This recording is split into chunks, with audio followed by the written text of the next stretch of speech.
If you really want to hear about it, if you really want to know, the first thing you'll want to know is what type of knife this is. This is the Buck 110, maybe the greatest folding knife of all time. It really is. Take this red hunting hat I bought. I bought it in New York for $1. It's a great deal.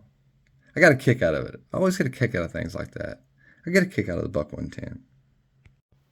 I've been carrying this knife for like 3 fucking years now. I've got like 1 week to go before the end of November. I've got to carry the damn thing for the whole month. It's been a blast. I've gotten a real kick out of it if you want to know the truth about it. I really have. The knife was so fucking popular that in 1994 or something, about 1,000 years ago, Chuck Buck decided he wanted to make a slim line out of full titanium. And that's cool and all. It's a great knife. But it's just like a one-up. Like, people always try to do that. They always try to take things that are good and try to make them better. You can't respect anything for what it really is. It's a good knife and all. The 110 is a great knife. The 560 is a great knife too. But it didn't need to be better. Sometimes you just appreciate things for what they really are. Take this guy Stradlater, for instance. I knew him at Pennsy Prep, and he was always trying to one-up people with his pocket knife. Always trying to carry a knife that was sexy as hell. He really did. That killed me. What a prince that guy was.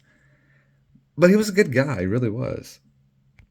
If you went up to Stradlater and you were like, Stradlater, I really like your knife, and you socked him in the arm one good time, he would probably take the goddamn knife out of his pocket and give it to you. That's just the kind of guy Stradlater was. But don't say anything about his rusty razor that he shaved his face with. He'd always get uptight about things like that. He really would. If you really want to know the truth about it, I guess what I'm saying is that the design was pretty perfect in the first place, and I just don't understand why they had to go and try to make things better. But I really do like the 560. I really do. I get a kick out of it. I always get a kick out of things like that. The 110 is just perfect, that's all I'm saying. Take the pouch, for instance. The 110 had a perfect pouch. It's made out of leather. It'll outlast your grandmas, for Christ's sake. Your grandchildren, too. They'll last forever. Then they went and made the 560, and it's supposed to be a better upgraded model. It comes with a nylon sheath. People never pay attention to the sheath. Not even the people who make the damn knife, for Christ's sake. They only pay attention to the knife. They never pay attention to the sheath. That's all I'm saying. There's nothing wrong with the 560 sheaths, really. It's pretty tough, too, if you really want to know the truth about it. It's just not leather. You know what I mean? It's just not leather. I was thinking about the ducks in the pond at Central Park. And where they go when it gets cold? Do they all go to the same place? Does some guy come pick them up? Where do they go when it gets cold? I guess this is where Buck was when they were trying to make their decision on where does 560 go from here? But it was pretty perfect in the first place. But you can't say one's perfect without saying both are perfect. Or you can't say one's lousy without saying the other's lousy, because they're pretty much the same knife. They really are. If you look at them from side to side, they look pretty much the same. As you can see, the 560 is about 1,000 times thinner than the 110. Did it need to be? I don't know. Not to me. I really like the way the 110 fits in my hand. But the 560 is pretty comfortable, if I'm being honest. It's pretty comfortable. The Buck 110 was about 7.3 ounces. I guess that was about 1,000,000 pounds too heavy for everybody. So when they made the 560, they made it about 1,000,000 pounds lighter.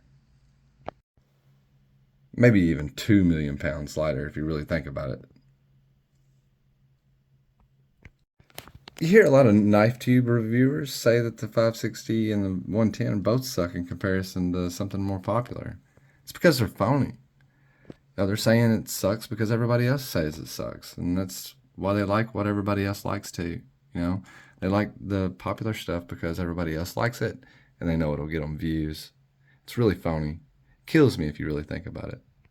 If you think about it, if you really think about it, not too hard, but just enough.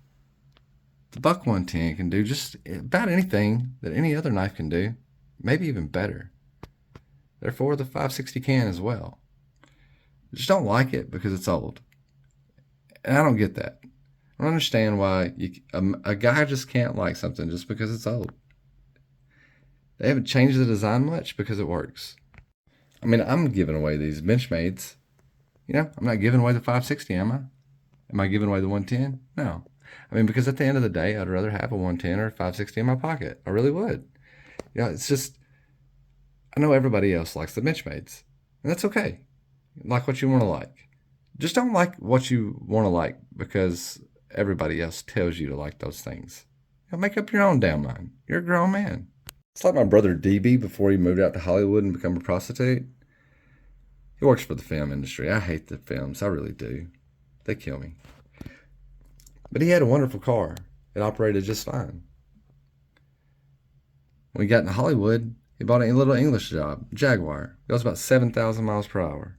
It's real thin. It's real flashy.